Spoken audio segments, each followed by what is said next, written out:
warahmatullahi wabarakatuh. Kepada mahasiswa, di sini saya akan menjelaskan mengenai automatic online productoring, yang dimana di situ adalah sistem pengawasan ujian daring yang menggunakan teknologi seperti kecerdasan buatan atau AI, pengenalan wajah, analisis perilaku, dan pemantauan perangkat untuk membantu memastikan bahwa peserta ujian mengikuti aturan akademik tanpa perlu pengawas manusia yang terus-menerus memantau. Kemudian, sistem ini banyak digunakan oleh universitas dan lembaga sertifikasi untuk mengawasi ujian yang dilakukan dari rumah atau lokasi lain di luar ruang kelas. Jadi, untuk membuat suatu ujian, dia menggunakan aplikasi AOP, yaitu seperti AI. Kemudian bagaimana sistem tersebut bekerja? Secara umum, AOP bekerja melalui beberapa tahap. Yang pertama, yaitu verifikasi identitas. Mahasiswa diminta menunjukkan kartu identitas atau melakukan pemindaian wajah.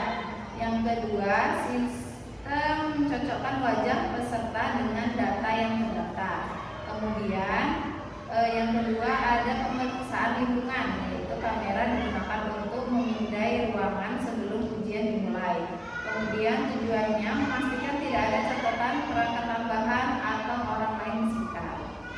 Dan yang ketiga, pemantauan selama ujian. Yang pertama, kamera dan mikrofon merekam aktivitas peserta. Kemudian sistem dapat mendeteksi, yaitu ada wajah, kehadiran orang lain, suara yang mencurigai, pergerakan mata atau kepala yang tidak biasa, penggunaan aplikasi atau situs web yang tidak diizinkan. Kemudian ada analisis otomatis, yaitu AI menandai aktivitas yang dianggap berisiko. Aktivitas tersebut kemudian dapat ditinjau oleh dosen atau petugas akademik.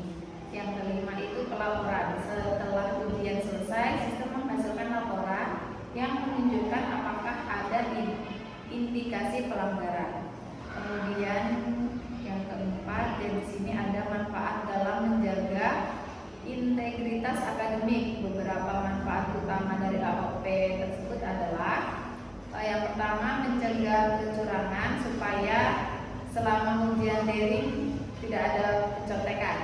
Kemudian memastikan keadilan bagi seluruh mahasiswa.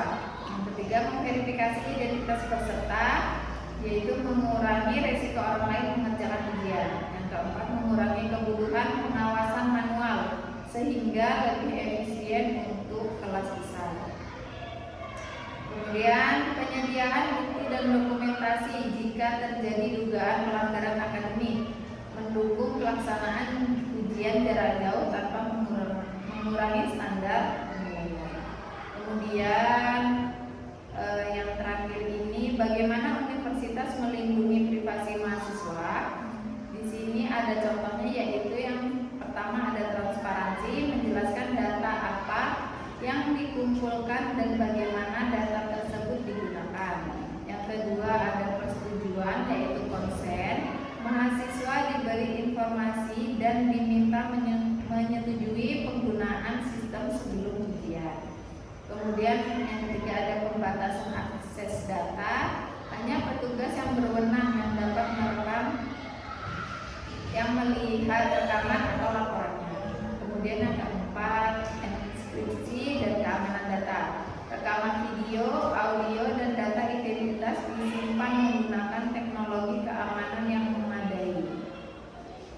Kemudian yang kelima, masa penyimpanan terbatas. Data dihapus setelah tidak lagi diperlukan sesuai kebijakan universitas atau peraturan yang berlaku. Yang keenam, kepatuhan terhadap regulasi perlindungan data. Universitas dan penyediaan layanan proctoring harus mematuhi peraturan perlindungan data pribadi yang berlaku. Yang ketujuh, alternatif yang wajar. Beberapa institusi menyediakan metode penilaian alternatif bagi mahasiswa yang memiliki keberatan privasi atau keterbatasan teknologi. Dari sini AOP sendiri membagi kemudian keadilan dalam ujian daring, kemudian melalui pemantauan berbasis teknologi, namun penerapannya harus diimbangi dengan kebijakan yang kuat untuk melindungi privasi dan data pribadi mahasiswa. Kepada Mbak Latifah, apakah ada yang ditanyakan? Menurut saya sudah cukup. Sudah cukup. Baik, terima kasih atas